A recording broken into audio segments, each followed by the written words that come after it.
All right, let's find the exact value of the sine of 105 degrees. Well, how do we do that? From the unit circle, we only know those special angles, those 30, well, 0, 30, 45, 60, 90, or multiples of those. So we don't know what to do for this one. I could grab my calculator and I could punch in the sine of 105, and I get 0.966 approximately, but that's not the exact value, that's an approximation. So how do I deal with this? Well, the answer is we're going to learn some sum and difference formulas which will help us get sines and cosines and tangents of a lot of different angles, not just the ones that come from the unit circle. So let's say we have the unit circle, and let's say that we have, I don't know, angle A, which is that amount. So then the coordinate of this would be cosine of A, comma sine of A. And then let's say we have another angle B. I don't know, let's make B acute. Those kind of look like they're 90 degrees, but they're not necessarily 90 degrees. So let's say this measure here is B. So the coordinates for that point on the unit circle would be the cosine of B, sine of B. All right, now let's look at the distance between these 2 points. Now forget about trig for a minute. Let's just go back to the distance formula from geometry, or algebra 1. And let's call this point P and this point here Q. So the distance from P to Q is going to equal the square root of the difference of the x coordinates squared plus the difference of the y coordinates squared. So that would be cosine of A minus cosine of B, quantity squared,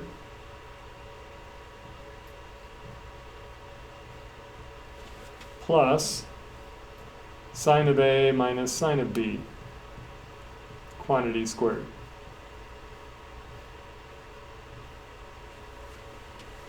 All right, now what I'd like you to do is visualize. I'm going to need an arrow here to point to this.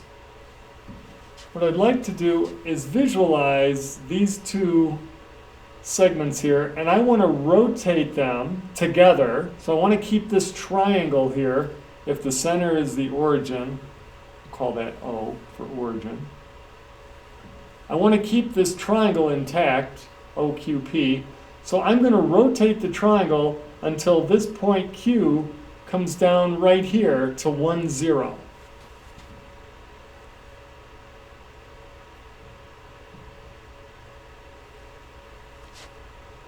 All right, so let me redraw this picture.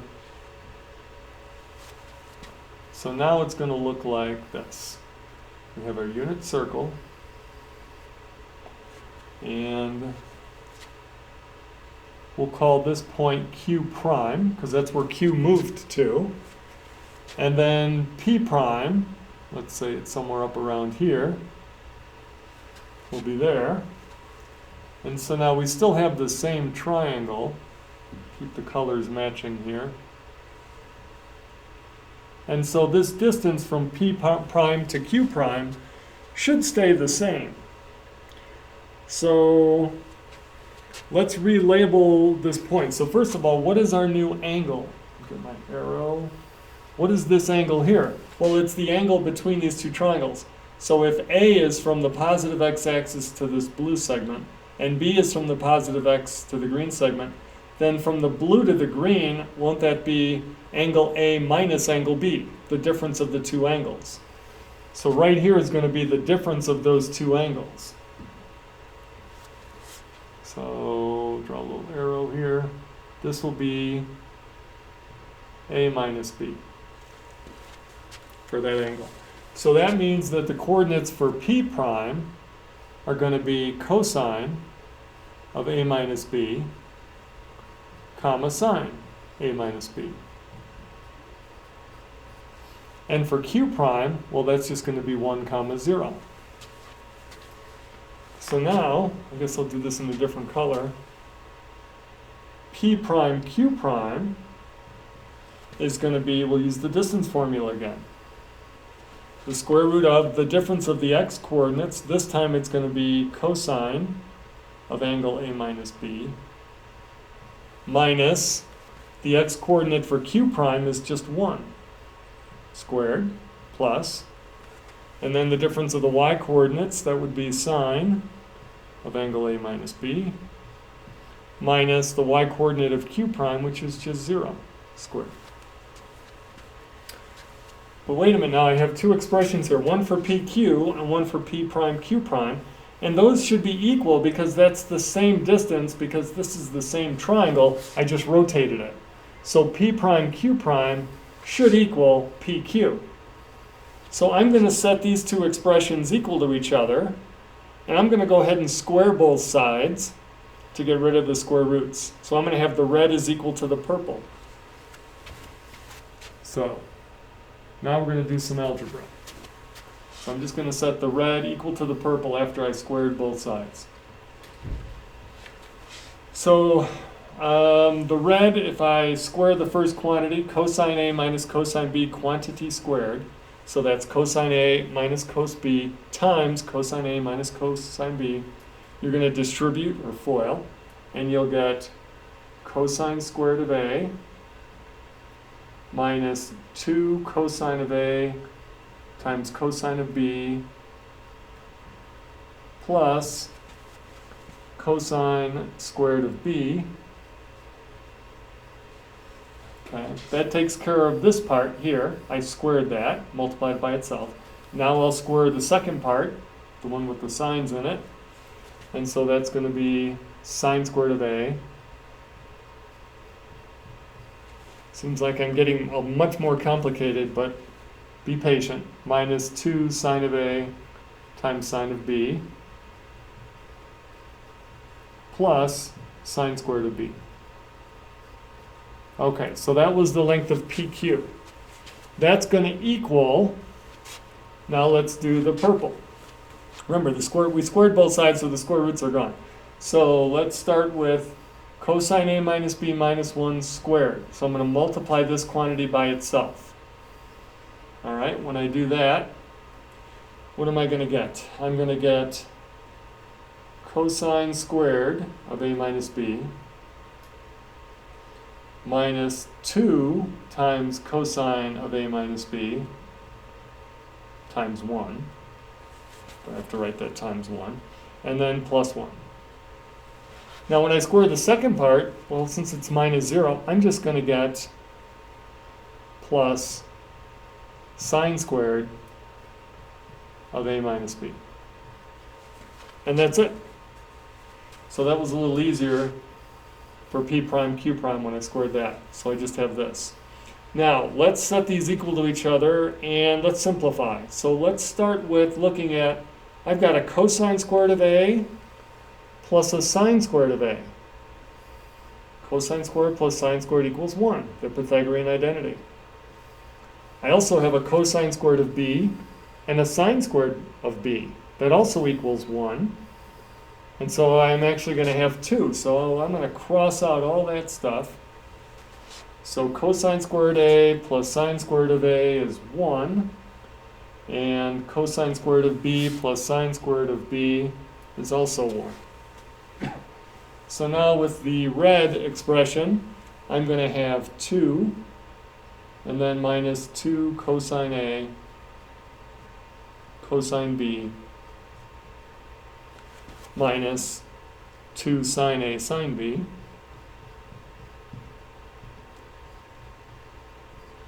and that will be equal to, for the purple, notice cosine squared of A minus B plus sine squared of the same angle, A minus B. So cosine squared plus sine squared equals 1. And then I'll add to this other 1, and that'll give me 2 minus this term here, 2 cosine A minus B. So cosine squared plus sine squared is equal to 1. Plus that other 1 is going to give me 2. And then minus 2 cosine of A minus B. All right, Now we're getting a little simpler. Now notice I could subtract 2 from both sides. Those cancel. And if I divide everything by -2,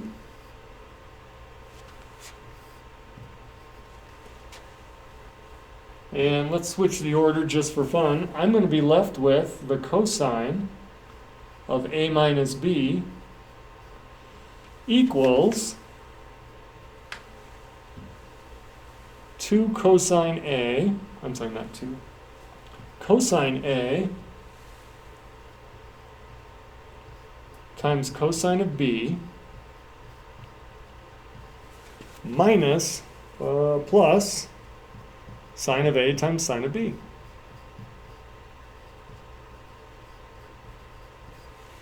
And so notice what we have here is a difference formula, because we're subtracting the two angles. So a minus b. If it was a plus b, we'd have a sum formula. So the cosine of a minus b, cosine a, cosine b plus sine a, sine b. Notice it's not what you would think. You don't distribute the cosine. This is a function, not a value distributing with everything inside the parentheses. So a lot of people initially think, oh, this should just equal cosine of a minus cosine of b. And obviously it does not. It's much more complicated than that. So we have a whole bunch of sum and difference formulas. We've got sine of a plus b, we've got sine of a minus b, cosine of a plus b, cosine of a minus b, and then I abbreviated the last one, tangent of a plus or minus b. And on that one, let me point out that it's really important to understand that. So instead of writing, I could have written these separately. So tangent of a plus b, so the top sign is a plus here. So this is going to be a plus in the numerator, but it'll be a minus in the denominator. So tangent of a plus b is tangent of a plus tangent of b over 1 minus tangent of a times tangent of b. And likewise, if we're going to do tangent of a minus b, we use the bottom sign. So it'll be tangent of a minus tangent of b over 1 plus tangent of a times tangent of b. And these 6 equations you should remember. Now we're going to have some other ones down the road, some half angle, some double angle, sum to product, product to sum, but all of them are generated from these. Now I just proved to you this first one, this cosine of a minus b. Likewise, we could go through and do all the other ones, but I don't think we need to. But now we can go back to the opener and we can do this problem. The sine of 105, I don't know 105, but I do know that 105 is 60 plus 45. And both of those angles are on the unit circle. So if I use sine of a plus b formula, which was right here, it equals sine a cosine b plus cosine a sine b. So sine cosine plus cosine sine. So we jump down here, equals sine of the first angle times cosine of the second angle plus cosine of the first angle times sine of the second angle. And I know each of those values. What is the sine of 60 degrees? That's the square root of 3 over 2. What's the cosine of 45? That's the square root of 2 over 2. What's the cosine of 60? That's 1/2. And the sine of 45, that's root 2 over 2. Now you can see why it's so important to have that unit circle mastered, because we use that all the time in other problems. All right, so I'm going to get the square root of 6 over 4. And then plus the square root of 2 over 4. So they have a common denominator, so I'll put those together. And there's my answer. Now, do you remember when we did this on the calculator? And we got that decimal? Let's see what happens if I punch in this decimal. The square root of 6 plus the square root of 2, close parentheses, all of that divided by 4.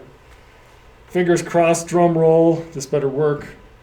Oh my gosh, there it is. So that's a way of verifying that you have the exact answer correct. You can punch that in the calculator, get the decimal approximation, and compared that to what we had by doing sine of 105 on the calculator. And so that's how we get exact values for these other angles that were not on our unit circle. If we can come up with a combination of adding or subtracting two angles we do know to get this one that we don't know, we can use these sum and difference formulas to evaluate those. All right, let's try another one. Evaluate the cosine of 7 pi over 12. Now we're going to switch to radians, so it makes it a little more difficult. Might be a good time to hit pause, see what you can come up with. All right, so let's see how you did. So cosine of 7 pi over 12. Now, here's where it takes a little bit of thought, but let me start with one idea. 7 pi over 12, I could think of that as 3 pi over 12 plus 4 pi over 12. That gives me 7 pi over 12. And I know what you're thinking, well, those aren't on the unit circle. And actually, though, they are, because if I reduce those, 3 pi over 12 is 1 pi over 4. Well, we know that one. And 4 pi over 12 is pi over 3. So it helps to leave it with this bigger denominator and then simplify it down. Okay, so now we have a cosine of a plus b. And the formula for that was cosine of a, so cosine of the first angle, times cosine of the second angle, minus sine of the first angle, sine of the second angle.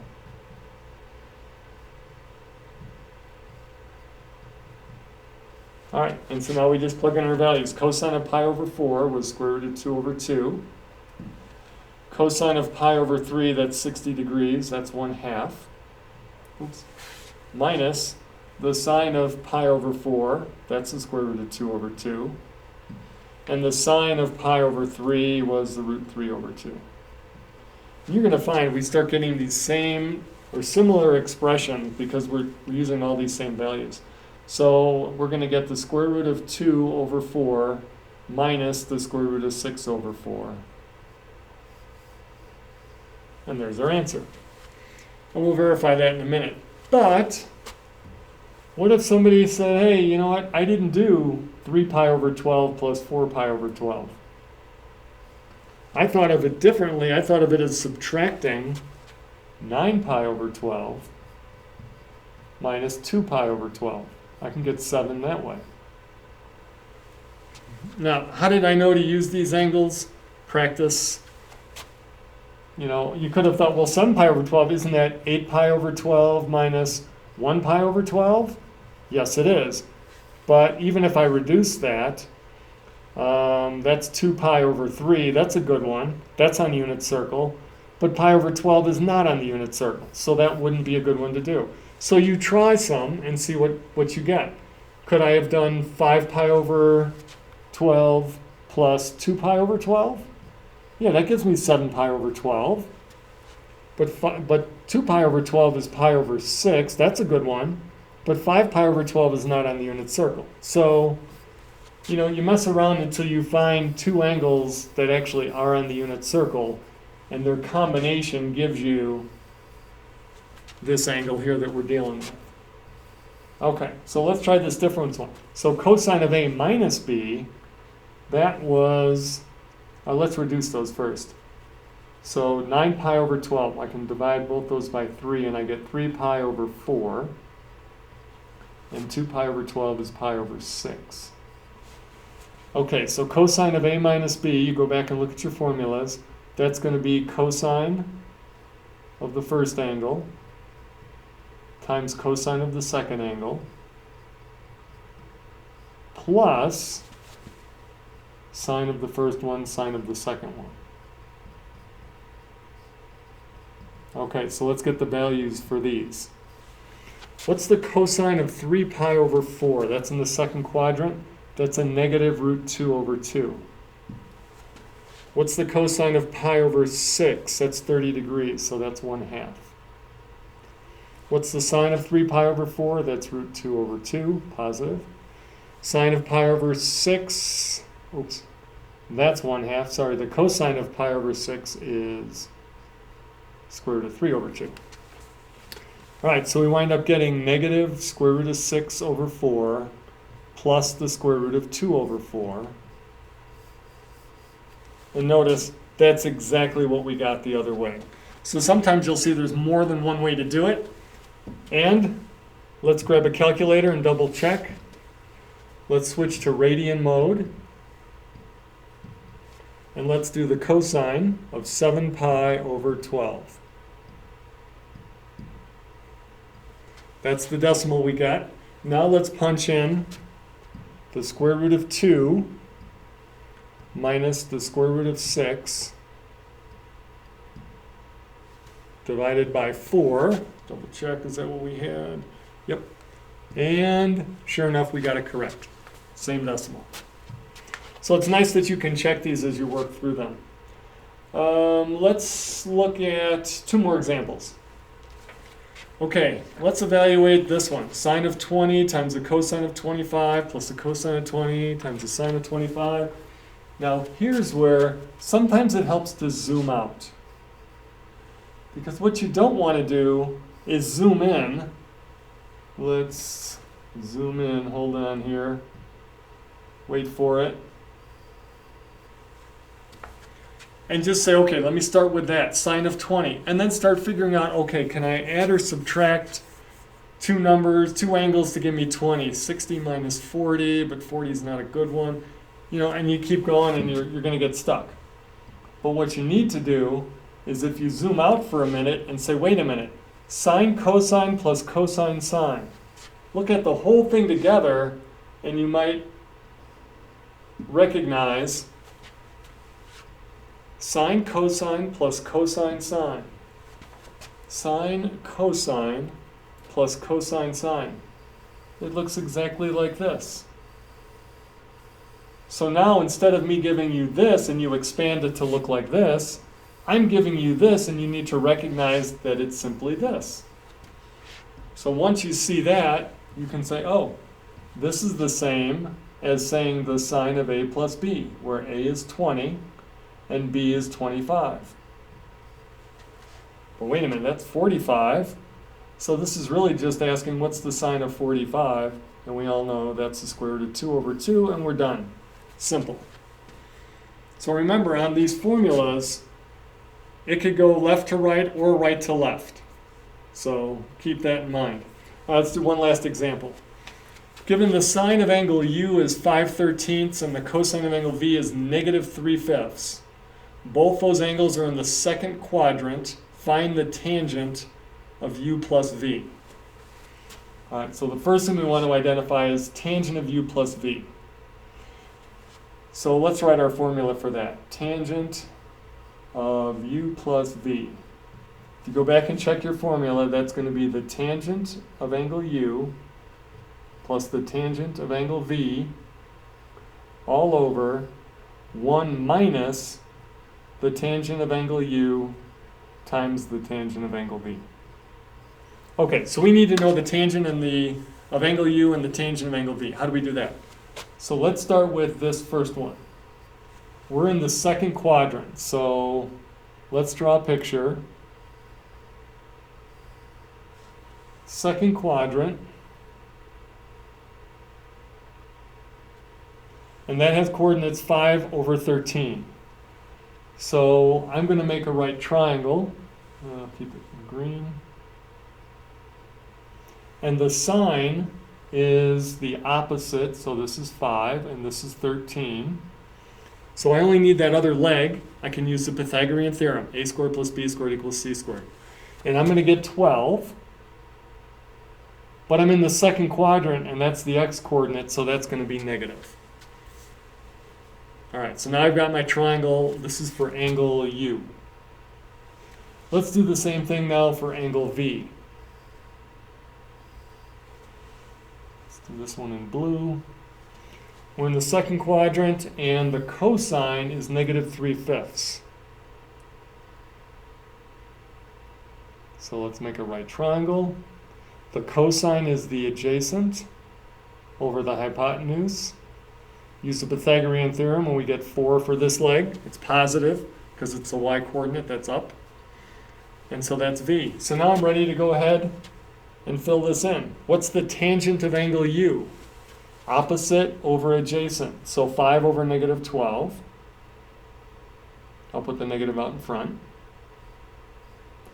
Plus, what's the tangent of angle V? 4 over negative 3. Once again, I'll put the negative out in front.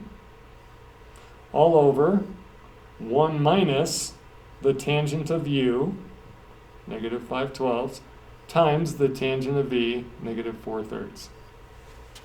And the rest is just arithmetic.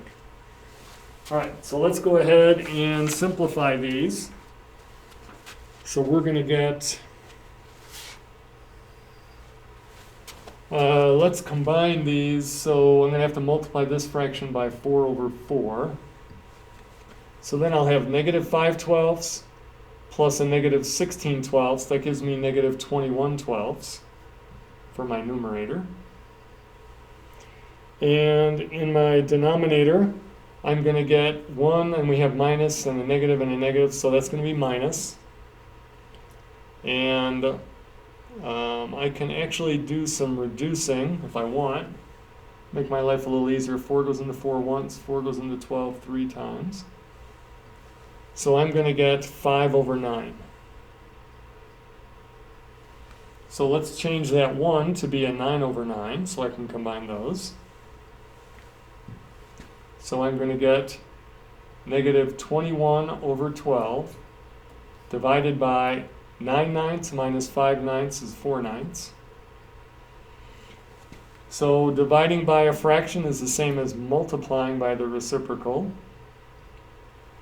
And we can do some reducing. 3 goes into 9 3 times. 3 goes into 12 4 times. And so we finally get our answer of negative 63 over 16.